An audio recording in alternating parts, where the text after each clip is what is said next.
Eli was, according to the books of Samuel, a high priest of Shiloh. Biblical narrative. Hannah is the wife of Elkanah. Elkanah also has another wife who bore him children. Peninnah, at every chance, teases and criticizes Hannah about her barrenness to the point of Hannah's deep despair. Her husband sees her distress and tries to uncover her deep despair with these questions.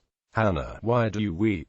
Why do you not eat? Why is your heart sad? Am I not more to you than 10 sons? The story indicates that Hannah gave no answer to the questions and rose and presented herself before God weeping bitterly in the temple. When she is found in the temple by the priest, she is praying silently, but her lips are moving. The priest witnesses this odd posture and concludes she is drunk. In her despair she prays to God for a child, and if her prayer is granted she will give the son back to God. After Hannah's explanation of her sobriety, Eli blesses her with peace and a guarantee that God of Israel will grant her request. She went home, ate and drank with her husband, and was filled with hope.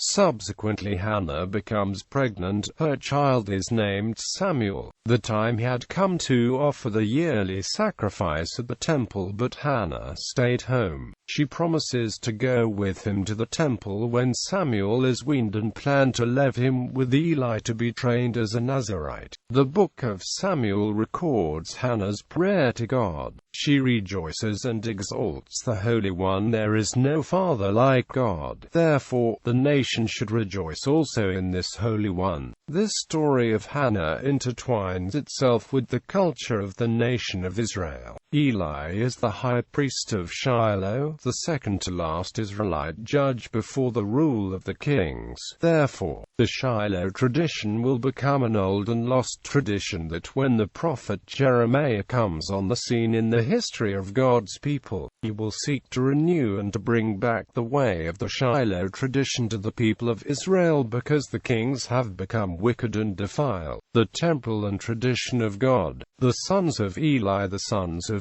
Hophni and Phinehas, meanwhile, were behaving wickedly. For example, by taking for themselves all the prime cuts of meat from sacrifices, and by committing adultery with the women who served at the sanctuary entrance. Eli is aware of the behavior, but he rebukes them too lightly and is unable to stop them. The sons continue in the sinful behavior, and so, according to the text, a man of God prophesies to Eli that Eli and his family will be punished for this, with all male descendants dying before reaching old age and being usually placed in positions subservient to prophets from other lineages. The curse alludes to a previous promise from God of Eli's lineage continuing eternally. While this continuation is not revoked, a curse is placed on all of Eli's male descendants forever. As a sign of the accuracy of this future, Eli is told by the man of God that his sons will die on the same day.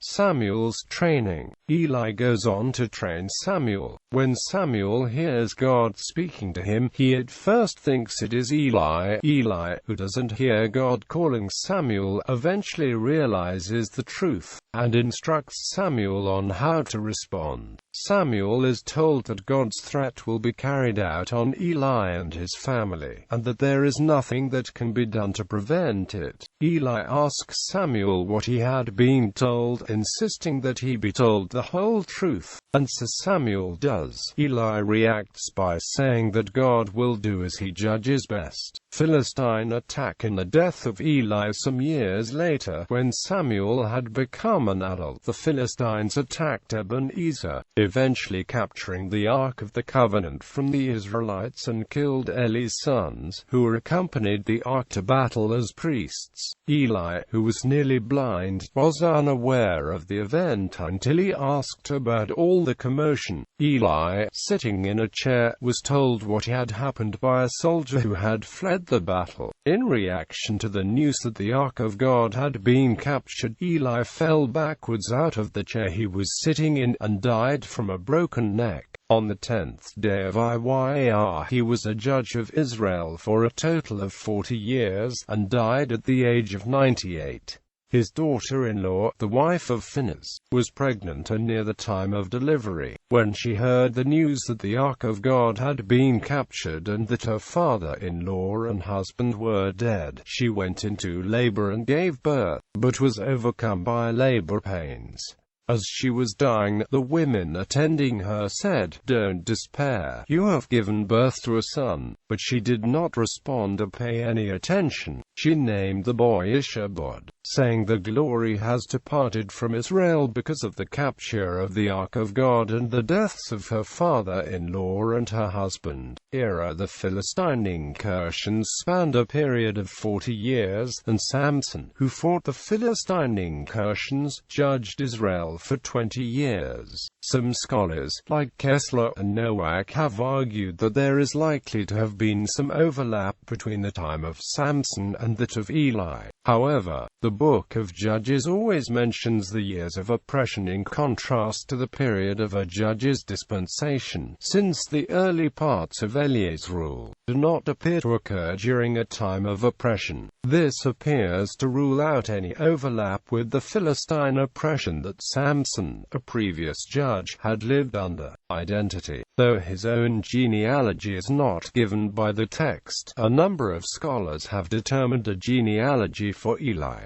based on that given to his sons in other passages. Abiathar is described by the Book of Chronicles as being a direct descendant of Ithamar. The books of Samuel state that Abiathar was a son of Ahimelech and that Ahimelech was a son of Ahitub, who is the brother of Ichabod. Consequently, since the narrative states that Ichabod was the son of Phinehas, and that Phinehas was the son of Eli, a number of scholars have drawn the conclusion that Eli must be a descendant of Ithamar. Descendants: Ahimelech, great-grandson of Eli, slain by Doeg the Edomite, fulfilling part of the curse on the house of Eli that none of his male descendants would live to old age. According to the Jewish Encyclopedia on David, descendant Jehoash of Judah, in rabbinical literature, as the extermination of the male descendants of Saul was a divine retribution for the extermination of the priests by Saul, Joash escaped death because in the latter case one priest, Abiathar, survived. Abiathar, son of Ahimelech, the only survivor of the massacre at Nob, great-great-grandson of Eli and last high priest of the house of Eli, deposed from office of high priest, which went to the house of Zadok after God deserted Abiathar, and without which the Urim and Thummim could not be consulted. Jeremiah. It is suggested that Jeremiah was descended from Abiathar. Rabbi Bar Namani, Babylon Jewish Talmudist. Abbe Babylon Jewish Talmudist, nephew of Rabbi Bar Namani. Bebi ben Abbe Babylon Jewish Talmudist, son of Abbe. Rabbi died at age 40 and his nephew Abbe died at age 60.